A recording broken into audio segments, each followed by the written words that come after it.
Start ചെയ്തത്. ഞാൻ രാജൻ അകായൽപ്പടി വീട്. ഞാനിപ്പോൾ ഒരു 10-40 ദിവസമായി വരാൻ തുടങ്ങിയത്. അത് ഞാൻ കുറേ കാലങ്ങളായിട്ട് നടക്കാനുള്ള ആളാണ്, സ്ഥിരമായിട്ട് നടക്കാനുള്ള ആളാണ്. പക്ഷേ രാവിലെ എണീക്കുമ്പോൾ ഈ യൂറിക് ആസിഡിൻ്റെ പ്രശ്നമായിട്ടാണ്. കൈയും കാലൊക്കെ ഭയങ്കര വേദനയും നടക്കാൻ ഭയങ്കര ബുദ്ധിമുട്ടായിരുന്നു. പിന്നെ കവുത്ത് ഇങ്ങനെ തിരിക്കാൻ പറ്റില്ല, മൂലയ്ക്ക് നല്ല വേദന ഉണ്ടായിരുന്നു.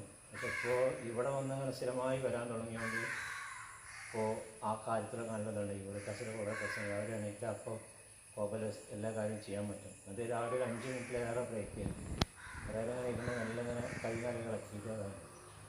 അപ്പോൾ ഈ വെറും നടന്നുകൊണ്ട് കാര്യമില്ല, അങ്ങനെ ഒരു എക്സസൈസും കൂടി ഉണ്ടെങ്കിൽ നടക്കുള്ളൂ എന്നുള്ള എല്ലാ കാര്യത്തിനും. അപ്പോൾ ഇതായിട്ട് എൻ്റെ വൈഫിനും തന്നെ ഇതേമാതിരി നടക്കാൻ പ്രശ്നങ്ങളുണ്ട്. അപ്പോൾ ഞാൻ ഈ എക്സസൈസ് കുറേ ചെയ്യാൻ പറയുന്നുണ്ട്. അങ്ങനെ കൊണ്ട് അവർക്ക് ഇതൊരു ഫീഡ്ബാക്ക് തോന്നുന്നുണ്ട്. ഞാൻ നടക്കാൻ തുടങ്ങിയിട്ട് ഒരു 10-25 വർഷം കഴിഞ്ഞു. ഞങ്ങൾ 2-3 ആൾക്കാർ രാവിലെ ഒരു 4:30 എണീറ്റ് നടക്കും. പക്ഷേ അതുകൊണ്ട് സ്വന്തം അത് കിട്ടുന്നില്ല. നമ്മൾ നടക്കുമ്പോൾ രാവിലെ എണീറ്റ് കഴിഞ്ഞാൽ ചെക്ക് ചെയ്യലുണ്ട്. അപ്പോൾ യൂറിക് ആസിഡിൻ്റെ പ്രശ്നമാണ്. മരുന്ന് കഴിക്കണമെങ്കിൽ സ്ഥിരം നടന്നാൽ മതിയായിരുന്നു. പക്ഷെ നടന്നിട്ട് അതിന് ബെനിഫിറ്റ് ആവുന്നില്ല.